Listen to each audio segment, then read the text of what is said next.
சரியாக இன்றைக்கு 35 வருடங்களுக்கு முன்னர், அதாவது 1990 ஆண்டு 8ஆம் மாதம், இதே மாதம் 25ஆம் திகதி மாலை பொழுதில் மண்டதீவில் ராணுவம் ஊடுருவுகிறது.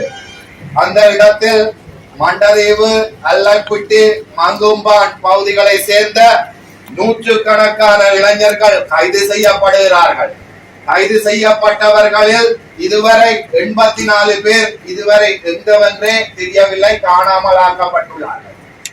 மிகுதி சிறிய ஒரு சிறு எண்ணிக்கையானவர்கள் ஒரு அந்த மண்டதீவில் அந்த கால பகுதியில் மொரட்டுவையை சேர்ந்த ஒரு சிங்கள பெண்மணி இருந்ததாகவும், அந்த சிங்கள பெண்மணி ராணுவத்தினருடன் கதைத்து சில பேரை விடுதலை செய்ததாகவும், ஓரிருவரை முன்னாள் அமைச்சராக இருந்த டாக்டர் தேவானந்தா அவர்கள் விடுதலை செய்ததாகவும், மற்றவர்கள் அனைவரும் கொல்லப்பட்டு கிணறுகளில் போடப்பட்டுள்ளார்கள்.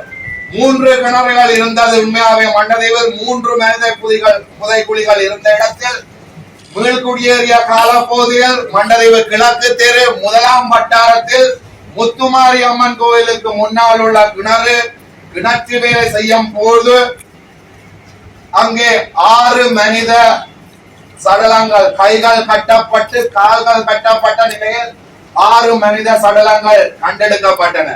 அதன் பின்னர் 2004ஆம் ஆண்டு அதே 2ஆம் வட்டாரம் கிழக்கு தெரு தோட்டக்காணியில் இன்று வரை 55 தொடக்கம் 60 வரையான சடலங்கள் ஒரு கிணற்றில் இருக்கிறது. இது தொடர்பாக கண்கண்ட சாட்சிகளாக கைது செய்யப்பட்டு விடுதலை செய்யப்பட்ட ஓரிருவர் இன்று வரை உயிரோடு இருக்கிறார்கள் சாட்சிகளாக. இவ்வாறு 58 தொடக்கம் 60 சடலங்கள் அந்த கிணத்திலும், மண்டதீவு தேவாலயத்துக்கு முன்னால் இப்போது ஆர்சி வித்தியாலயம் அமைந்துள்ள கிணத்தில் 7 தொடக்கம் 10 சடலங்கள் இருக்கிறது. இதற்கு அச்சமயத்தில் இவர்களை கிணத்தில் போடும் போது கைது செய்யப்பட்டு பின்னர் விடுதலையான ஓரிருவர் இன்று வரை உயிரோடு இருக்கிறார்கள். அவர்களின் தகவலின் படியும் மற்ற 2004ஆம் ஆண்டு சமாதான கால பகுதியில் அதே 55 தொடக்கம் 60 சடலங்கள் உள்ள கிணறுகளில் பல்கலைக்கழக மாணவர்களால் ஒரு நினைவு தூபி ஒன்று ஸ்தாபிக்கப்பட்டது. ஏனென்று சொன்னால் அதில் மனித புதைக்குழி உள்ளது என்பதை உறுதிப்படுத்தித்தான் அதில் மங்கும்பாவை சேர்ந்த 3 பேர், அல்லப்புட்டியை சேர்ந்த 8 பேர், மிகுதி மண்டதீவை சேர்ந்தவர்கள் என்று அவர்கள் கைதாகி விடுதலை ஆனவர்களில் 35 வருடங்களுக்கு முதல் நடந்த விடயம் என்றாலும் அவர்கள் தங்கள் ஞாபகத்தில் இருக்கிற விடயத்தை தெரிவித்திருந்தார்கள். அவ்வாறு நினைவு தூபி கட்டப்பட்டதும் பின்னர் சமாதானம் குழம்பிய கால போதில் அந்த நினைவு தூபியும் தரைமட்டமாக்கப்பட்டுள்ளது. எனவே எமது பிரதேசத்தில், அதாவது எமது பிரதேசத்திலும் இன அழிப்பு நடந்தது என்றதையும், அந்த இன அழிப்பை ஆதாரங்களாக இன்றும் மண்டதீவில் 2 மனித புதைக்குழிகள் இருக்கிறது என்றதையும், இது ஆதாரமற்ற செயல் என்று கடந்து செல்லாமல் இது தொடர்பாக உரிய விசாரணை நடத்தப்பட வேண்டும் என்றும், இது கட்டாயம் அகழ்ந்து உண்மைத்தன்மை உலகுக்கு தெரியப்படுத்தப்பட வேண்டும் என்றதும், தீவிரத்திலும் இனப்படுகொலை நடந்தது என்பதை ஆவணப்படுத்தப்பட வேண்டும் என்றதையும் இந்த இடத்தில் நான் தீர்மானமாக முன்வைக்கின்றேன்.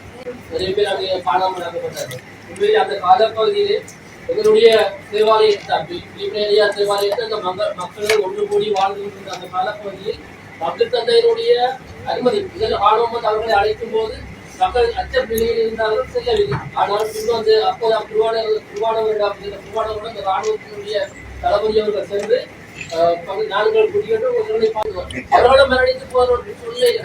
ஆகவே இந்த காலப்பகுதி இது நாங்கள் எங்களுடைய பேசவேண்டிய கட்டுப்பாட்டு எந்த ஒரு நடவடிக்கை எங்களால் மேற்கொள்ள முடியாது. இருந்தாலும் எங்களுடைய ஆதங்கங்களையும் எதிர்கால இந்த தேசபையினூடாக இந்த மக்களுக்கும் அரசியல்வாதிகளுக்கும் சர்வதேசத்துக்கும் நாங்கள் செய்தியை தெரியப்படுத்தணும் என்பதற்காக இந்த கவர்மெண்ட் இந்த தீர்மானத்தை கொண்டு வந்திருக்கிறது.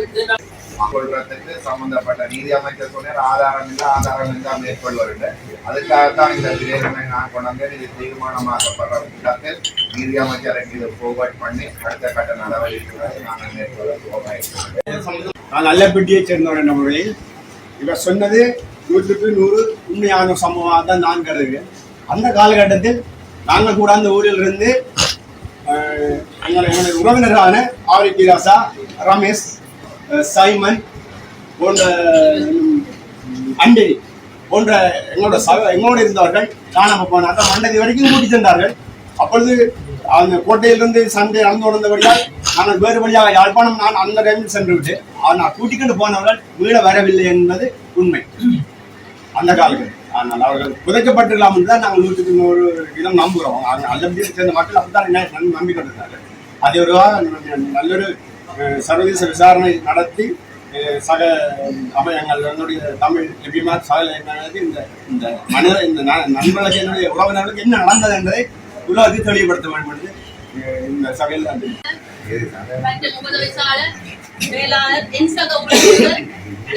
வணக்கத்தை தெரிவித்துக் கொண்டு இதிலே கௌரவ உறுப்பினர் சுவாமிநாதன் பிரதான் அவர்களால் மண்டலத்தில் உள்ள 2 மனித புதைகுழிகள் தொடர்பாக ஒரு பேரவை முன்வைக்கப்பட்டுள்ளது. உண்மையிலேயே அந்த விடயம் நிறைவேற்றக்கூடிய விடயம். ஏனென்றால் இந்த விடயத்தை யார் செய்தார்கள் என்ற உண்மையான ஒரு வெளிப்படுத்த கட்டாயம் தேவை.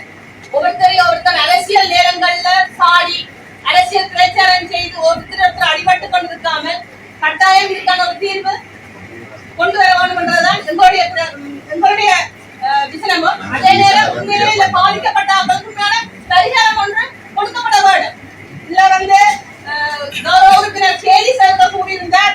நாரந்தனை தேர்தல் நேரம் நடந்தது. உண்மையில அது வழக்கு போய் 3 பேருக்கு மண்டதீவு மனித படுகொலை என்பது தீர்மானம். இந்த மண்டதீவு மனித படுகொலை என்பது 1990ஆம் ஆண்டு 8ஆம் மாதம் 25 இடம்பெற்றது. இன்று 25 வருடங்கள் கழிந்தும் அதற்கான நமக்கான நீதிகள் கிடைக்கப்படவில்லை. குறிப்பாக இந்த மண்டதீவு மனித படுகொலை காலப்பகுதியிலே கிட்டத்தட்ட 120க்கும் மேற்பட்ட இளைஞர்கள் யுவதிகள் கடத்தப்பட்டு கைது செய்யப்பட்ட என்பதை விட கடத்தப்பட்டு அவர்கள் காணாமலாக்கப்பட்டதுதான் இதில் கூறப்பட வேண்டியிருக்கிறது. அவர் சித்திரவதைகளுக்கு உட்படுத்தப்பட்டு படுகொலை செய்யப்பட்டு பின்னர் அந்த கிணறில் புதைக்கப்பட்டவர்கள். இதனை சமாதான காலத்தின் பின்னரே தான் நாங்கள் இதை அறியக்கூடிய அந்த மனித படுகொலை செய்யப்பட்டதை கூட அந்த இடத்தை கூட 2002ஆம் ஆண்டு சமாதான படுகொலைக்கு பின்னர் தான் அது அறியக்கூடியதாக இருந்தது. ஆனால் அந்த இருந்த எச்சங்கள் கூட பின்னர் அதுவும் திரும்ப அளிக்கப்பட்ட ஒரு நிலையிலே தற்பொழுது இந்த மண்டதீவு படுகொலை புதைகுழி தற்பொழுது காணப்படுகின்றது. உட்பட்டு இருக்கின்றது. மேலே இருந்த கடையங்கள், அதை சுற்றி இருந்த கடையங்கள் எல்லாம் அளிக்கப்படுகின்றது. அது ராணுவத்தால் அளிக்கப்படுகின்றது.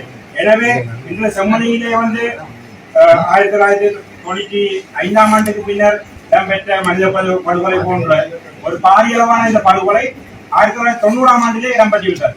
காரணம் தீவிரத்திலிருந்து நிறைய 90ஆம் ஆண்டு காலப்பகுதியிலே இங்க தீவிரத்தில் வாழ்ந்த மக்கள் இடம்பெயர்ந்து சென்றதன் காரணமாக குறிப்பாக பண்ணை பாலத்தினூடாகவும் அது பின்னர் அராலி வழியினூடாகவும் பண்ணை பாலம் உடைக்கப்பட்ட பின்னர் அராலி வழியூடாக கூட செல்லப்பட்ட போது அராலியில் கூட பலர் கொல்லப்பட்டார்கள். எனவே தீவிரத்தில் பலவிதமான படுகொலைகள், பலவிதமான இழப்புகள் இங்கு இடம்பெற்றிருக்கின்றது. இதிலே முக்கியமான ஒரு மனித படுகொலை தான் இந்த மண்டதீவு படுகொலை. இந்த மண்டதீவு படுகொலையை நாங்கள் நிரூபிக்கக்கூடிய ஒரு நிலை இருக்கின்றது. அதனை சர்வதேச ஆராய்ச்சியாளர்கள் அகழ்வாளர்களை கொண்டு இதனை நாங்கள் அகழ்ந்து அதனை உறுதிப்படுத்துவதன் ஊடாக இங்கு ஒரு பாரியளவான நமது இனத்துக்கு தமிழ் இனத்துக்காக இந்த படுகொலை இன அழிப்பு செய்யப்படுகின்றதை உறுதிப்படுத்த முடியும்.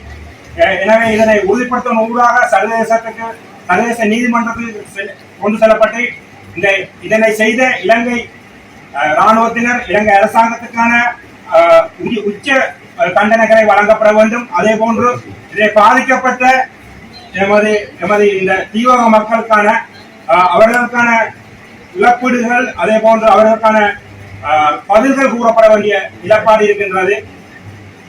அதே போன்று இந்த விடயத்தை பாராளுமன்றத்தில் ஸ்ரீதரன் அவர்கள் அழைத்த பொழுது நகைச்சுவையாகவும் அதை கேலியாகவும் கூட்டாகவும் அதை மாற்றியமைத்தார்கள். பாராளுமன்றத்தில் ஒரு உணர்வற்ற நிலையிலே ஒரு உணர்வு பூர்வமான ஒரு விடயத்தை உணர்ச்சியற்றவர்களாக அதை கேவலமாக அதை சித்தரித்து அந்த விடயம் இடம்பெறவில்லை என்று சொல்லப்பட்ட நீதி அமைச்சர் ஒரு சட்டத்தரணி, சட்டத்தரணி. எனவே எமது இனத்துக்கு ஏற்பட்ட இந்த அழிவுகள் இழப்புகளை இது போன்ற பெருமளவான சொத்து இழப்புகளும் இடம்பெற்றது. பெருமளவு இராணுவத்தினர் களவுகள் கொல்லப்பட்டது. இந்த நடைபெற்றதற்கான ஆதாரங்களை திரட்டி அந்த ஆதாரங்கள் மூலம் சட்ட ரீதியான நடவடிக்கைகளை முதலாவது செய்வதற்கான ஆவணம் செய்யப்பட்டது. தொடர்ந்து சட்ட ரீதியாக அது முன்னெடுக்கப்பட்டு எங்களுடைய அரசாங்கத்தின் மூலம் இதுக்கான நியாயம் வழங்குவதற்கான ஆவணம் செய்வதற்கு நாங்கள் வழிவகை செய்வோம். என்னன்னு சொன்னால் இது சட்ட ரீதியாகத்தான் கட்டாயம் அணுகப்பட வேண்டும். முதற்கட்டமாக எங்களுடைய நீதி அமைச்சருடைய தகவல் கூட இது சட்ட ரீதியாக அணுகப்படவில்லை என்பதுதான் அவருடைய கூற்றாக இருந்தது. அந்த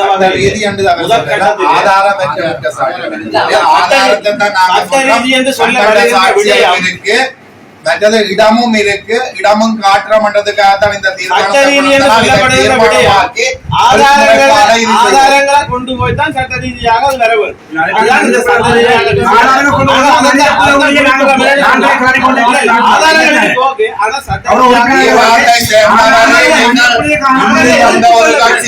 சம்பந்தப்பட்ட கட்சி அல்ல, நடந்த காலத்தில் நீங்கள் ஆட்சி செய்தவர்கள் அல்ல. ஆதாரம் இருக்கின்ற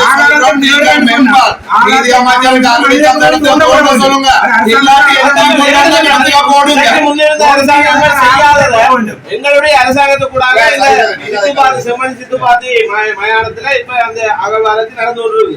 அதே அரசாங்கம் தான் செய்யுது. செலவு இல்லை என்று சில ஒதுக்கப்பட்ட செலவில்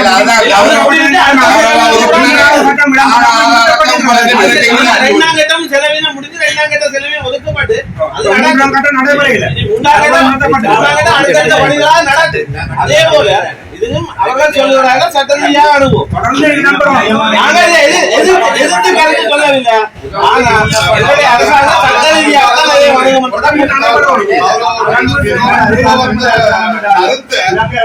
நாங்க இதுல முக்கியமா வலியுறுத்துறது சர்வதேச விசாரணைக்கு நாங்க அழுத்தம் கொடுப்போம். எங்களுடைய அரசாங்கத்தில் அது ஆணையா இருந்தாலும் பூமியா இருந்தாலும் சிங்கள அரசாங்கம் தான். எனவே சர்வதேச விசாரணைக்கு நாங்கள் சாட்சிகளை உட்படுத்துறதுக்கும் சர்வதேச விசாரணையை முன்னிறுத்துறதுக்கு தான் நாங்கள்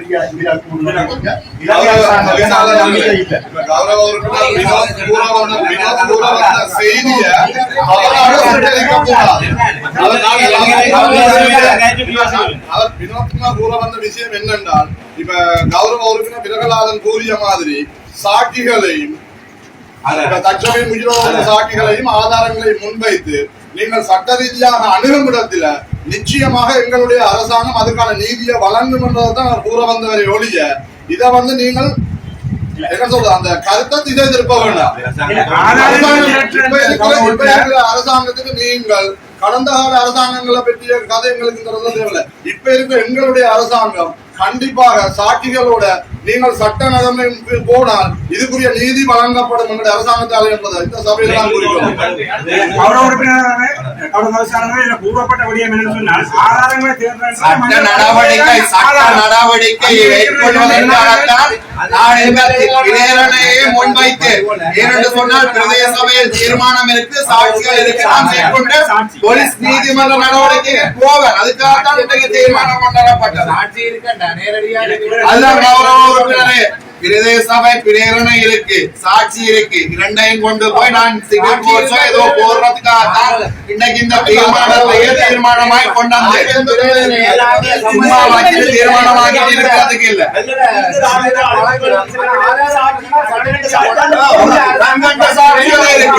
இந்த 3 பேர் காணாம போன ஒரே குடும்பத்தை சேர்ந்த 3 பிள்ளைகள் காணாமல் போனதாண்ட அம்மாண்ட எழுத்து மூல கடிதம் மண்டலைவில் இன்னும் இருக்கிறார். 3 பிள்ளைகள். அவர் நடந்த அத்தனை விஷயங்களையும் எழுதியிருக்கிறார். டாக்டர்ஸை சந்தித்திருக்கிறார், டென்சல் கோப்பகழுவை சந்தித்திருக்கிறார், மகேஸ்வரி வேலாயத்தை சந்தித்திருக்கிறார். இன்று வரை தேடிக் கொண்டிருக்கிறார் பிள்ளைகள் எங்கே என்று. சாட்சிகள் இல்லை, சாட்சிகள் இல்லை என்றால் இது என்ன? இது அவாவின் எழுத்து மூலம் தவிசாளர் அவர்களே, சாட்சி இல்லை என்று யாரும் கூறவில்லை. சாட்சிகளோடு வினோதவர்கள் ஆதாரம் இல்லை என்ற அடிப்படையில்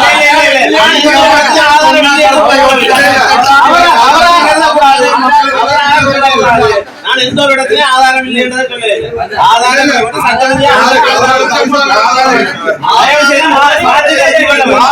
இருக்கு, இடம் இருக்கு.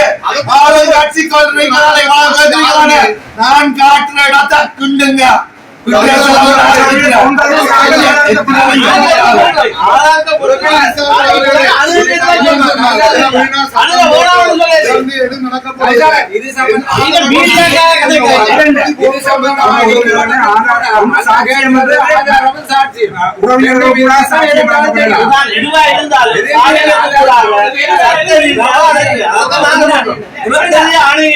அதுக்கு ஏற்ற நடவடிக்கை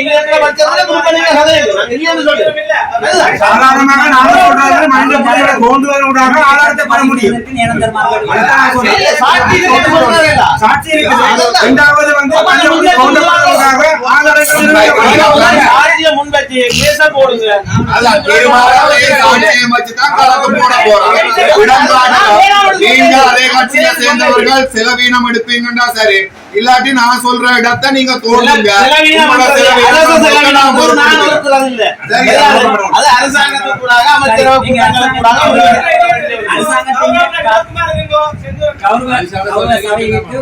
அனைவருக்கும் வணக்கம். இந்த கௌரவ பிரகலாதன் அவர்கள் கொண்டு வந்த பிரேரணை என்பது மக்களுடைய ஒரு சொல்லனா துயரங்களையும் வலிகளையும் சுமந்த ஒரு பிரேரணை.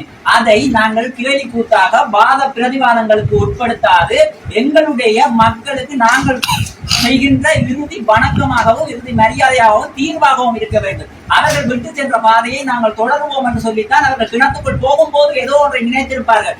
அதை நடைமுறைப்படுத்துவதற்கு கௌரவ உறுப்பினர், அதாவது பிரதேசத்தினுடைய உறுப்பினராகவும் எங்களுடைய பிரதேசத்தினுடைய கடந்த நிலையிலும் வலிந்து காணாமல் ஆக்கப்பட்ட பல நூற்றுக்கணக்கான இளைஞர்கள் மண்டதியிலே அடையாளப்படுத்தப்பட்ட 2 கிணறுகளிலே குப்பீடு குலவுமாக புதைக்கப்பட்டிருக்கிறார்கள் என்ற செய்தி காலத்துக்கு காலமாக கண்கண்ட சாட்சியங்கள் ஊடாகவே வெளிவந்து கொண்டு இதிலே இந்த சம்பந்தப்பட்டவர்கள் இந்த சந்தர்ப்பத்திலே காணாமல் ஆக்கப்பட்டவர்கள் பல டசன் எண்ணிக்கையான என்னுடைய உறவினர்கள்.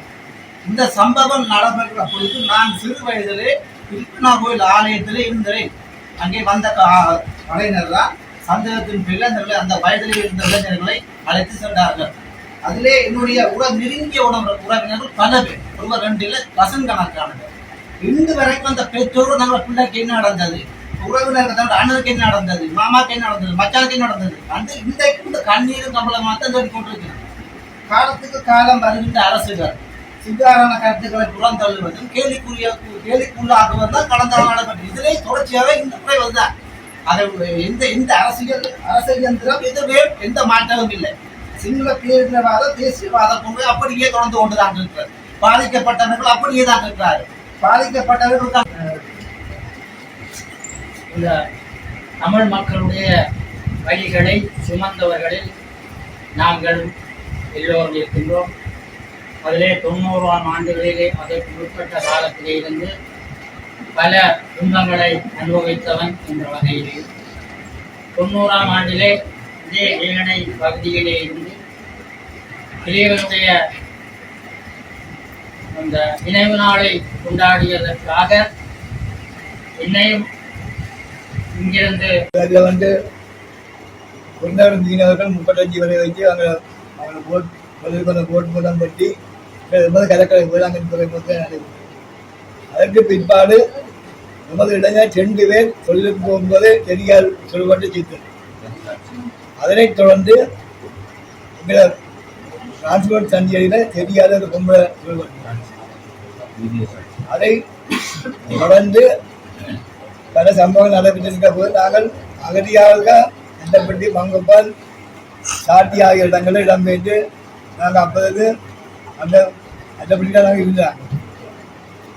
90ஆம் ஆண்டு ஆவணி 24ஆம் ஆண்டு இரவு தீவிரவாதிகள் வந்து சண்டை மூண்டது. அந்த காலகட்டத்தில் ஊராட்சித்துறை மூலமும் மண்டதி மூலம் இராணுவம் வங்கி அந்த அடிப்படை நடக்க கொஞ்சம் போது நாங்கள் இடவிடவாக